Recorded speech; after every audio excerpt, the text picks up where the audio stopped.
eu quero abençoá-los com esta palavra, não minha, não do homem, mas uma palavra rica que vem do trono de Deus para toda esta nação poderosa que se chama Brasil, para aqueles que, apesar de toda a luta, ainda trazem consigo uma parcela de fé.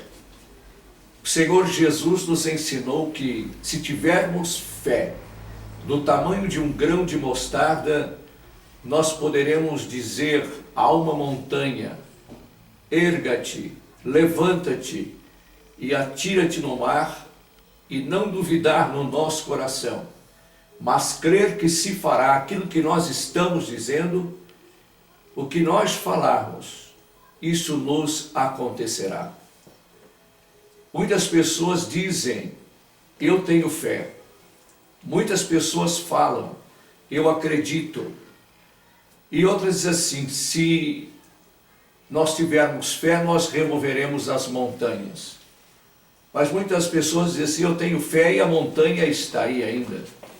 A montanha está existindo. Então alguma coisa está errada, porque nós aprendemos que a fé remove montanhas. Mas não é somente a fé que remove montanhas.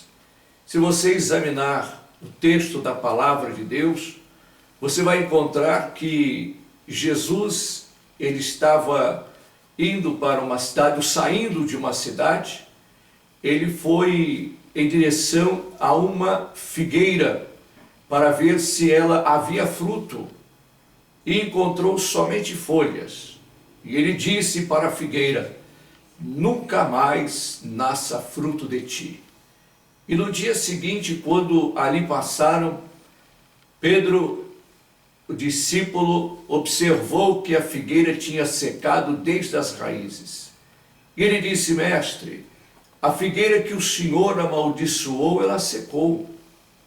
E o Senhor respondeu: tende fé em Deus. Aí começa exatamente o primeiro passo para nós removermos a montanha. E a palavra montanha é sinônimo de problemas, de grandes problemas, de situações terríveis. A palavra montanha quer dizer adversidade, uma enfermidade, uma causa na justiça insolúvel. E quantos que não têm montanhas diariamente na sua vida ou ao longo da sua vida? E muitos aprenderam assim: a fé remove montanhas. Mas é bom examinarmos o texto à luz da palavra. Na revelação do Espírito Santo, nós veremos que somente a fé não é suficiente para nós removermos a montanha. Porque muitas pessoas têm fé, mas uma fé mal dirigida. Outros têm fé, mas uma fé tímida. Outros têm fé, mas não usam. E quando Pedro observou que a figueira tinha secado, ele disse: Senhor, a figueira que o Senhor amaldiçoou, ela secou. Por quê? Porque Jesus foi buscar figos naquela figueira. Mas interessante que também a palavra diz que não era tempo de figos. E ele, como Senhor que conhece todas as coisas, ele saberia que não existia figo naquela figueira. Mas assim mesmo ele foi à figueira procurar, buscar figo. E aquela figueira, ela representa duas coisas importantes. Ela representa a nação de Israel e representa a sua vida e a minha vida. A nação de Israel, por quê? Quando ele disse: nunca mais nasça fruto de ti, ele estava dizendo: Israel, de ti jamais nascerá um profeta. Ele foi o último profeta da nação de Israel. E representa também a nós, por quê?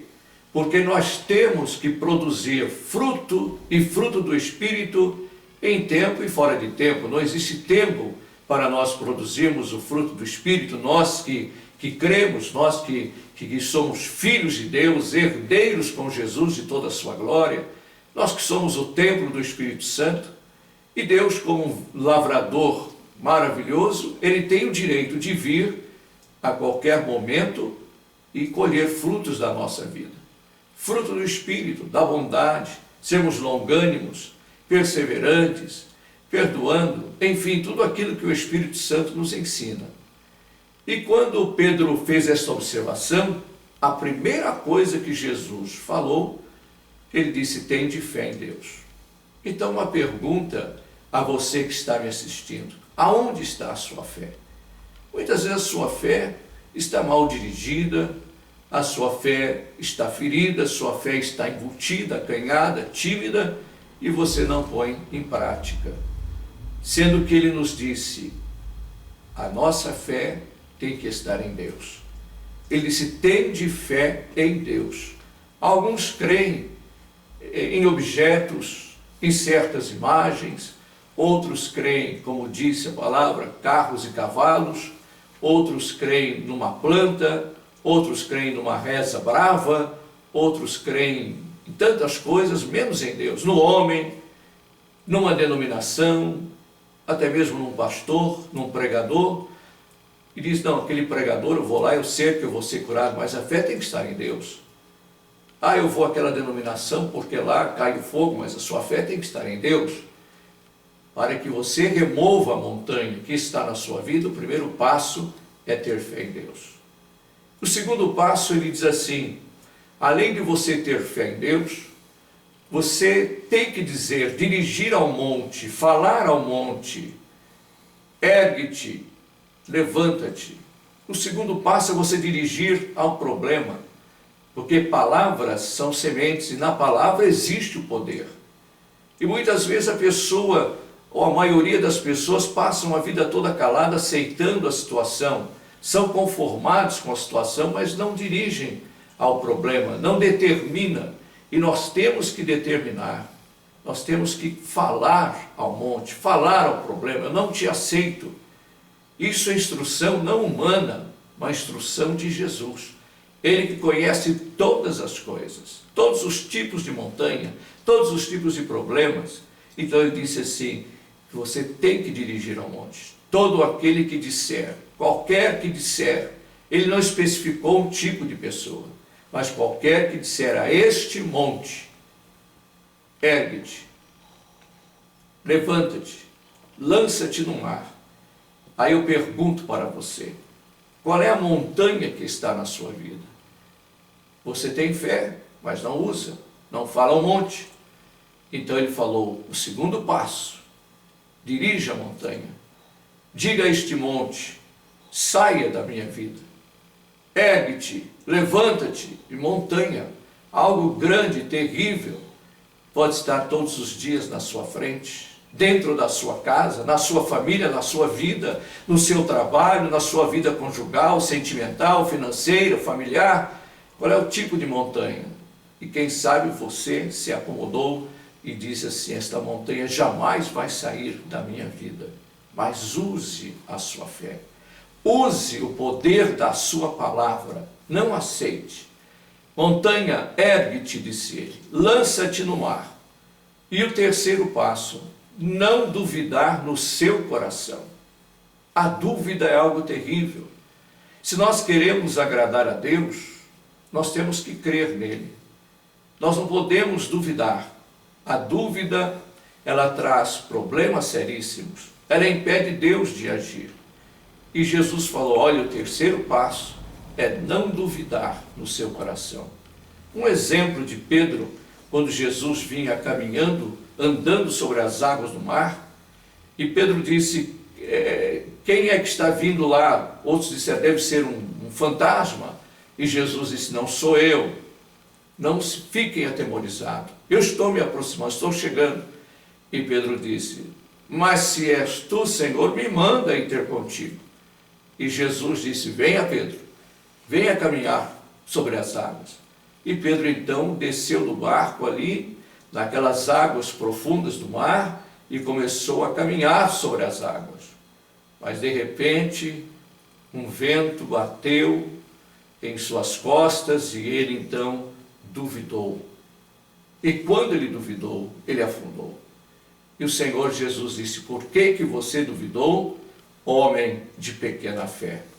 Somente os que têm fé pequena, tímida, acanhada, é que duvidam. E o terceiro passo, para que a montanha seja removida, você tem que crer e você não pode duvidar no seu coração. Aí ele diz, mas crer que se fará tudo o que você disser. Então, novamente, o poder da fala, o poder da palavra, mas crer que se fará tudo o que você disser. Se eu não falo, não acontece nada. Palavras são como profecias, nós temos que usá-las. Deus construiu todo este mundo, o universo, através da sua palavra. Quando Pedro, cansado, havia trabalhado a noite toda tentando pescar os peixes e não conseguiu, e pela manhã lavando as redes ali, o barco vazio, Jesus falou para ele, ei homem, vai em alto mar e lança a tua rede. Ele era um pescador, ele sabia que aquela hora não era a hora apropriada para a pesca. À noite, à madrugada, sim. Mas nem assim ele tinha pego ou pescado sequer um peixe. Mas aquele que estava ali falando é aquele que tem o poder nos céus e na terra. E ele disse, lança a tua rede em alto mar, não na beiradinha. Quem fica na beiradinha é porque está limitado, tem medo de avançar, de crescer, de prosperar. E Pedro então olhou para ele e disse, então sobre a tua palavra eu lançarei a minha rede. Novamente o poder da palavra. Ele responsabilizou Jesus e disse, então sobre a tua palavra, porque sobre a minha técnica, o meu conhecimento, eu sei que não existe peixe, mas sobre a tua palavra eu irei em alto mar e lançarei a minha rede. E ele foi e obedeceu e trouxe 2 barcos repletos de peixe. A montanha continua na sua vida, não é? Mas existe o 4º passo, e este 4º passo não é você quem dá. Quando o Senhor fala, e crer que se fará tudo o que você diz, o 4º passo é esse, tudo o que você disser, lhe, terceira pessoa, alguém vai fazer por você. Tudo o que você disser, lhe será feito. É Deus quem faz por nós. Então, meu querido, minha querida, eu quero que você guarde esta palavra. Para que a montanha seja removida, você tem que dar 4 passos importantes.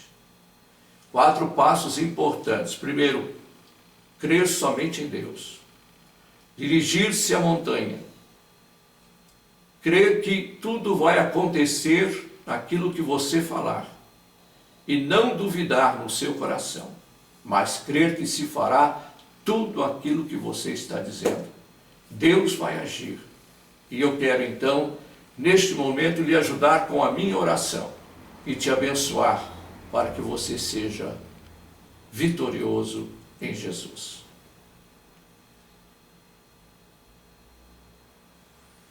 Senhor, nosso Deus e nosso Pai, são milhares de pessoas que estão participando desta palavra que o Senhor nos entregou. E com elas eu abençoo milhares de pessoas e toda esta nação, todos os lares e todas as famílias. Cubra com a tua graça, Senhor, e que todas as montanhas que têm atormentado, escravizado o ser humano, sejam agora arrancadas em nome de Jesus. Porque eu creio que todos eles estão dando desde o 1º até o 4º passo.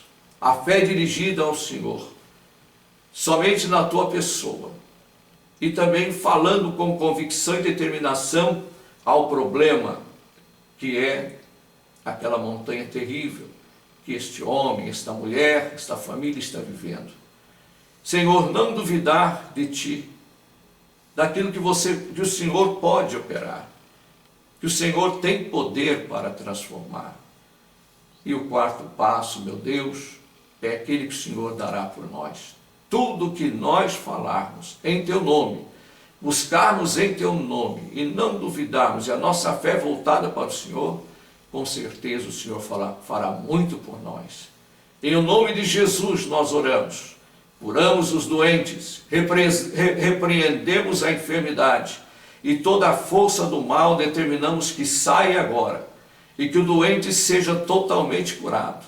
o viciado liberto, o lar restaurado e toda a nação brasileira abençoada, em nome do Senhor Jesus. Amém. Deus te abençoe ricamente e que a sua casa seja realmente um pedaço dos céus. Até mais.